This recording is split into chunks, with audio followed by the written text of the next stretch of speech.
All right, here we go again. Buckle up. So essentially, I guess they seized the ship. They probably had intelligence contrary. The Poseidon went out there, looked around, didn't see anything.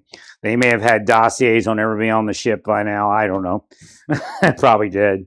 Right? Knew they weren't Russian agents, or even if they were Russian agents, knew they weren't this, that, or the other thing. So again, uh, like I said, if you have unless you have intelligence contrary, and they probably had intelligence contrary, and that was it. Right? It's no big deal. I mean, this stuff happens all the time. It's illegal. When I was in the Marshal Service, when I was in Maryland, we did boat seizures. So it's kind of standard. It's just that happens to be on the water. Usually they wait till they come into port, and obviously it wasn't going to make it to a port, U.S. port. And then sometimes overseas port, we can use Interpol to seize something overseas. Right. It's not, I mean, it seems like a big deal, but it's not. Right. Most captains of a ship know exactly what to do under those circumstances because somewhere in their career they've been on a sea ship. Right.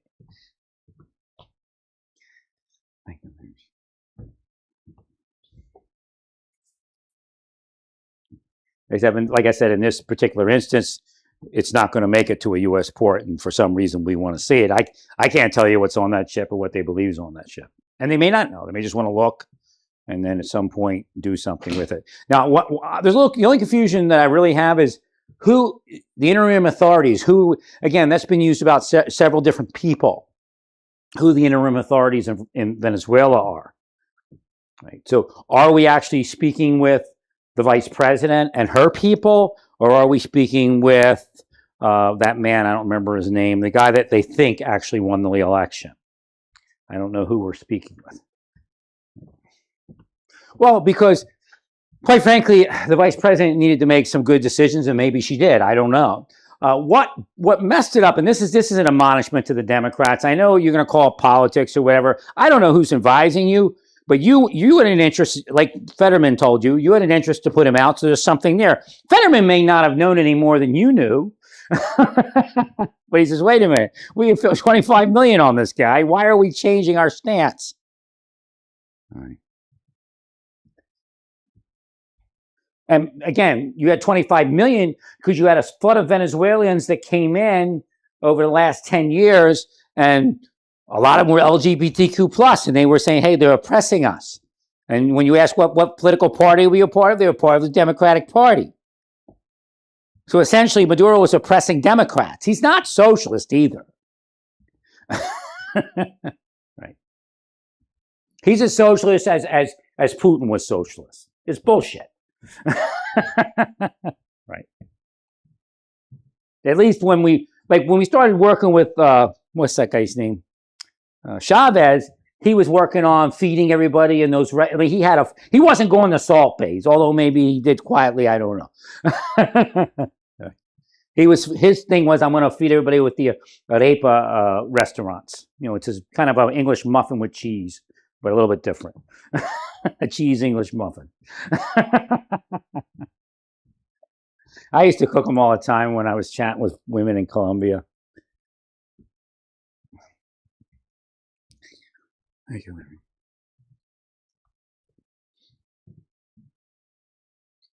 So again, what you have to understand is there was a shock when we grabbed Maduro because they're in a fantasy mind. Putin is telling them we could win this. Yeah. Chinese, hey, hang strong here, yay. The Imperial fleet is with you. Right. So again, it's all this fluff, but that put them into reality. Right? All their plans weren't going to work. What you did, again, I know this isn't considered a combat operation, but the Democrats gave aid to the enemy. I mean, the UN gave aid to their enemy. Right. Well, you gave comfort to the enemy. You helped them feel comfortable the next day. That was shock. She may have said, okay, whatever you want, let's make a deal. Right. And you may have known you were doing that. I don't know. Like I said, the guy that I helped, he was with the LDS in Salt Lake City. He said he went back. I don't think it was an illegal reentry case. He went back to see his parents at a certain point. and went back to Venezuela. And maybe because, they thought maybe elections could work, because that's pretty much what it looked like he did while he was there. So he was in LDS, I think, Salt Lake City, probably, like, I don't know, 2010, I guess, something like that. I don't know. And he went back, and then he helped him to try that election to at some point, I don't know what year it was. He showed up probably around 2014, 15, probably, something like that. And then he said his family started receiving harassment, and he was even worried about his mother and his father. He would call him all the time, and he's not 100% there, but I helped him, and he's a different character. And because I'm military, and he's a flamenco dancer. All right. But he's on the phone, he's talking to his mother, and he's real loud when he's on the phone, like, like reminds me of your, like my Romanian stepfather and those people. Double your volume when you're on the phone. I don't know why they do it, but they do it. Cultural thing. So he's talking to his mother, and he's all worried, and his father, and he's all worried. But I never did ask him, and it's not going to come up because we weren't like that or even had an interest like that. And I really, it was very difficult to help him, not just like physical, metaphysical. So I had to and I had to focus him. And, I tried keeping him focused because I was being beat up metaphysically for helping him. So when I would I'm trouble with my computer, can you help me? I go and try to help him with the computer, and I try to advise him financially and other things, the best I could as far as being in the United States to help him assimilate. At a certain point, based upon his associations, I wondered if he was gay. And of course, Satan's like, oh, you shouldn't hang out, or they'll think you're gay. That's your gay boyfriend. So I'm like, everything that Maduro hated into his life and his people hated into this guy's life was hitting my head while I was trying to help him. All right. So he went to the LDS church for a while. I don't know if he was LDS when it was all finished and said and done. Again, obviously it was a two-way thing. They had, the church helped him. He helped the church in whatever way he did. But at a certain point, I understood that he was, there's a good possibility that he was gay. So, but he was like the flamenco instructor. He wasn't just the dancer. He was in Santa Fe. And then the last time I spoke to him, we were both leaving. He was going to Florida, and I went to Oklahoma. So he moved to the Florida Venezuela community. I don't know if he was put out or not. I told him, this is what I told him. I said, you never stop. Don't feel comfortable just because the president or whoever tells you that you're okay. You keep moving on your citizenship or your protected status, whatever it is. I said, you don't stop, because that's the scam. And then they'll put you out. So I don't know if he ever finished it or not, but I told him, I told him to get that thing forward, and he was a bona fide case. So again, that was kind of service to our government, even though it was my civilian life and I was just helping somebody that was a neighbor. But as far as who I am and what I do, that was community service in furtherance of our State Department. Put it the best way, I guess. Right. So again, the inference is that quite possibly part of, again, if you're just a Democrat, that's one thing. If you're Democrat and gay, that's another thing. So again, there is enhanced hate for gay people in Venezuela. Right. And I'm not going to, to whatever truth there is, I'm not going to say it isn't because he's also a Democrat. Right. So he went down there, he helped the Democratic Party for a couple years, and he was scared and he left. That's pretty much what happened. and up here the whole time he's scared again because his parents are down there. And they were Castilian, if I'm not mistaken. I wasn't sure if they were Basque or Castilian, but I read the internet, so yeah, he was Castilian. Right.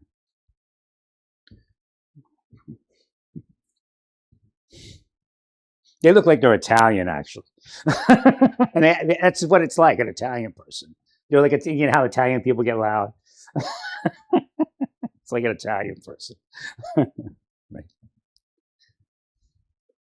But Venezuela is actually, is actually mixed people founded it. A lot of people, again, the same thing happened here. A lot of Jews found. Again, the idea is, I don't know if it's underplayed or overplayed, and don't say Zion's not Jew. You can't. If you say Zion, then you're hurting the Jewish people that founded your country with Marco Rubio. I mean, with Bolivar.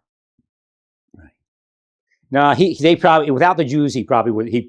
I don't think anybody would have went out on a limb. It's kind of like me. I go out on a limb and help people. Other people won't. It's kind of a Jewish tradition. So you may actually be called Columbia. It may not even exist. Who knows? But I guess Columbia was Bolivar also. Right. So the Democratic Party was kind of misinformed there. You just stay away from it. Again, obviously, if Biden could have done it, he would have done it. Right. Well, because I think the difference is maybe you weren't briefed on it, but when there was an influx of Venezuelans, and under the last Trump administration, there was probably an influx also. So people were, they were debriefing these people and finding out what was going on in Venezuela. So Biden and his people were probably briefed. It's probably considered, it's not secret information, but it was probably, like a national security briefing or whatever on Venezuela. And they probably knew that the Democrats were oppressed in Venezuela. Like I said, I don't even think he's socialist. I don't know what your litmus test for socialist is, but he's not even trying. Right. Most socialists, I don't know if it's like Jesus in the church. Jesus said one thing, the church does another. The socialist doctrines and the communist doctrines and Marxism says one thing, and then the people that effectuate it do another.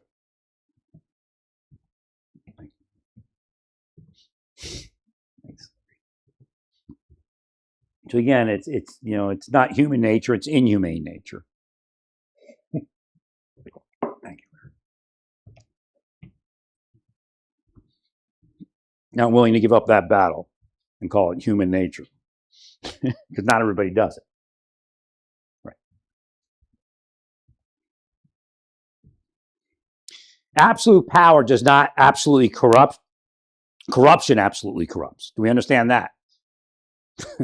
Right. It's like bullshit that they put out there. Like, oh, everybody's going to be. No, not really. On this planet, it's very difficult for people that aren't corrupt to be in power. It's inhumane nature.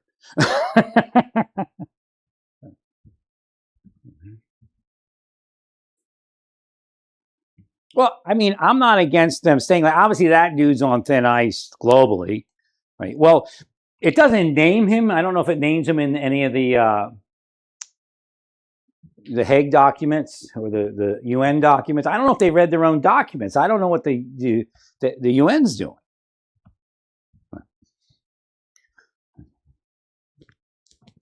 Well, if years ago, if the UN was what it was supposed to be, and let's say Ronald Reagan was president, we would have taken out Venezuela most likely. It's not to fight socialism; it's to fight what they claim is socialism. It's never socialism.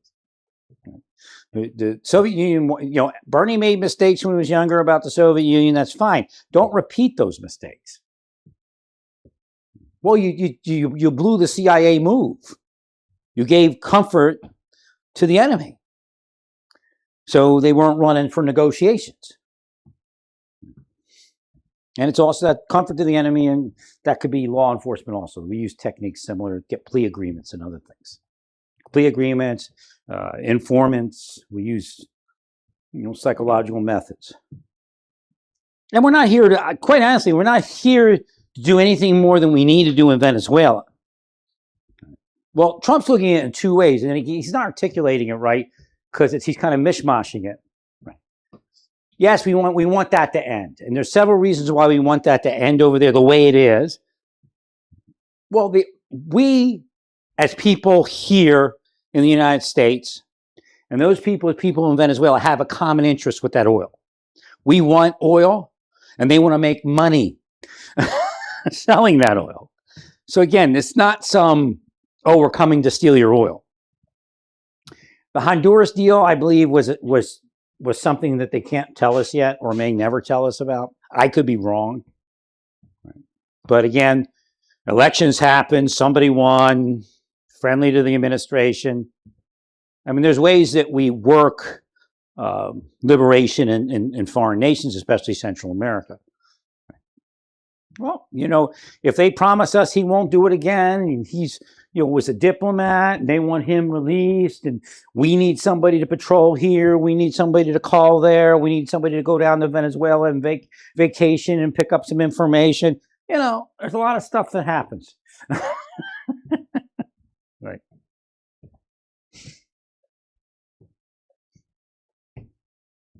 Thank you. So I don't know. I tend to believe there was some sort of deal there. I even believe, I don't know for sure, but I believe there may have been a deal with the Mexican general. Right.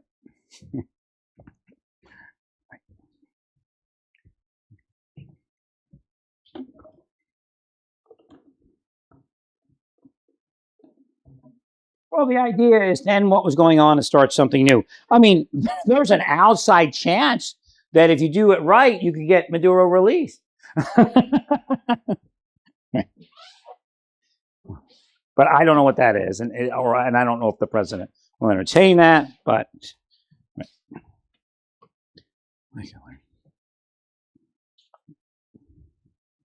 again, going back to Venezuela is probably not prudent. But you might be able to get him released to Brazil or released to Panama. But then again, they might want to prosecute.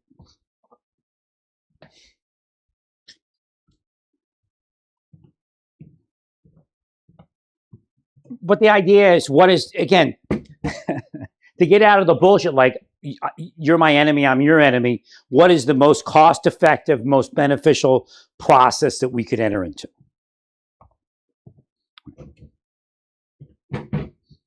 That's the problem with CIA. And that's why I said, try to negotiate with Maduro years ago. Well, because CIA has people in Venezuela. I don't know who's left and who's who now, but there are people that were killed, tortured, raped, maimed in Venezuela that were friends and operators for the CIA. And what they do is they get so attached to that, they can't think past getting revenge. Right. And sometimes as a nation, that might not be our best option. That's the biggest problem with people in government, just low grade. Right. Used to not be like that. But if they were in the government, the Soviet Union deal never would have went down. The wall would have never come down. Right.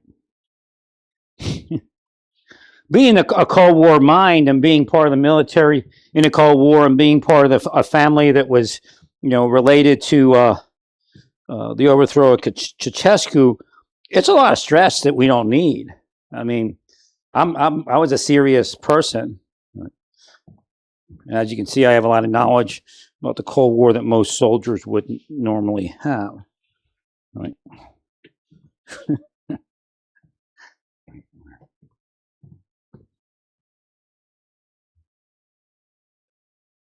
Well, I was elated that the wall came down, but again, next thing you know, I'm not watching, and you all messed it up.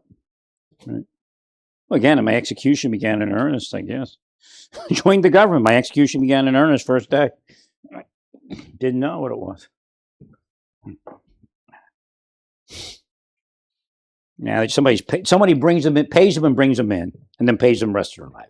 It's just a way for them to be a piece of shit and not do any work and be called the biggest and the best or whatever it is in government. Right. No, your best investigators, they retire and they have to go work at Home Depot because those other people won't let them in. Right. Thanks, Larry. Now, I don't know anymore. We have a lot of, people invest now. Right. Back in the day, that's generally the way it was. Right. Well, they think they're going to get a job and they can't, and then they realize it. That, it's the same old pieces of shit. Right. That's why nothing works and why everything's screwed up.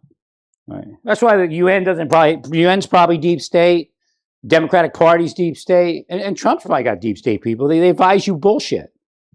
Whatever they get paid to tell you, that's what they tell you. They don't tell you the truth.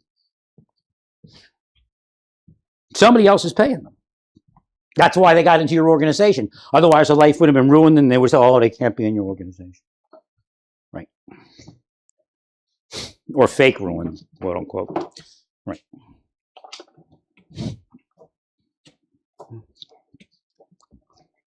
Well, they hate intelligent people. People in the government hate intelligent people. I mean, they hate because they're the most ignorant pieces of shit, some of these people. Especially the people that were in power when I was in there. Thanks, Larry.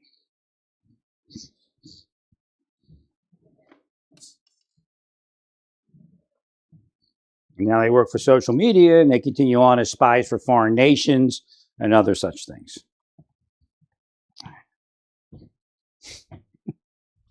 Ames is one of probably 1,000.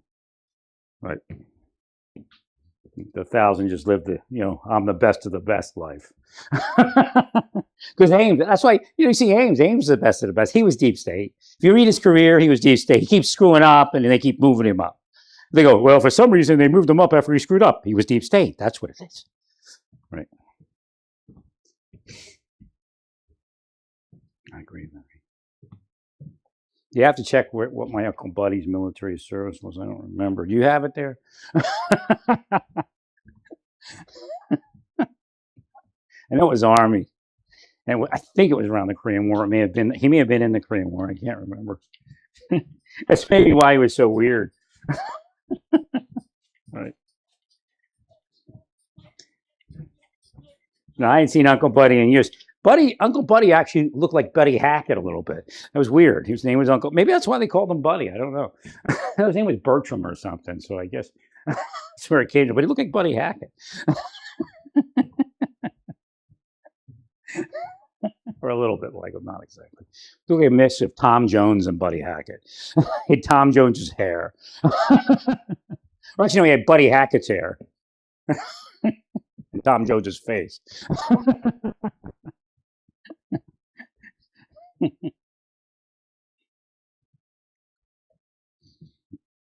Yeah, I'm sure I was in with Tom Jones. As a kid, I used to listen to Tom Jones all the time. I mean, the kid, like, 6.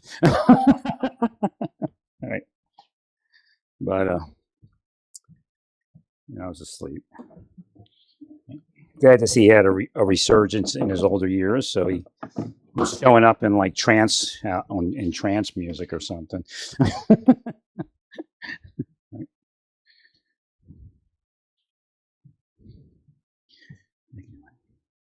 Gotta clean this hallway here.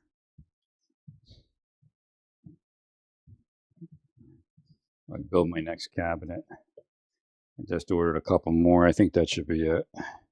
I'm gonna have one room that's just gonna be lined with cabinets, storage cabinets. It's like having a basement without having a basement, having a garage without having a garage. Right.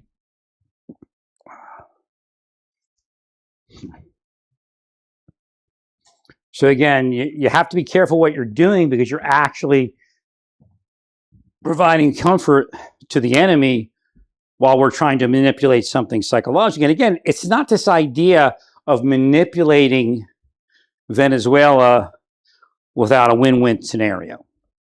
Right. And I think the administration's not really articulated that win-win scenario.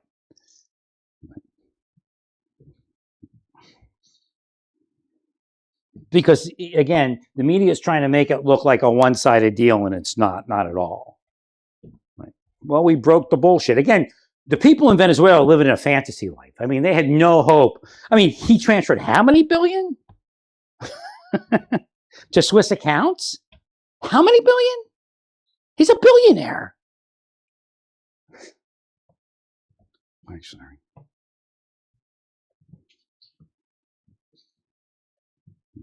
Thank you, Larry.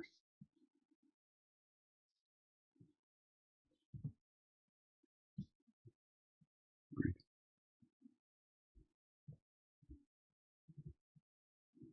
So again, the same thing we see in governments like this. Well, again, I don't know what they'll accept. There may be something you could do, and they would say, okay, what do you want? And you say, well, we want Maduro released.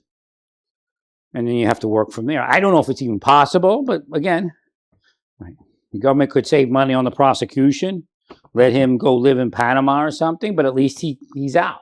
Right? But again, the whole thing would have to happen. The transition would have to happen. The military would. Again, I don't know how many military leaders are actually not part of wanting. I've seen signs that there are leaders in the Maduro entity that are not against moving on. I won't tell you what I saw, but I will tell you there are people. And the CIA knows the exact number, I'm sure. Right. Well, everybody's waiting for that moment when they say go. That's all it is. It's already done.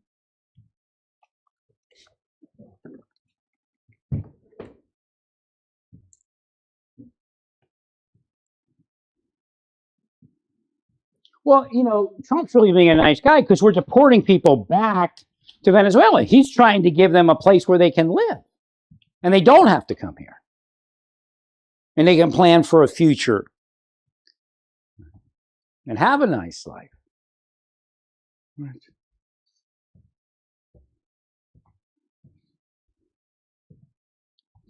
I mean, that's not going to happen with Maduro in there.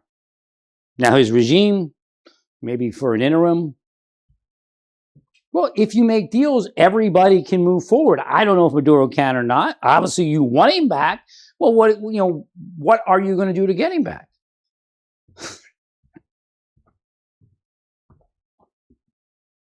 It's not going to be situation normal. You don't hold all the cards.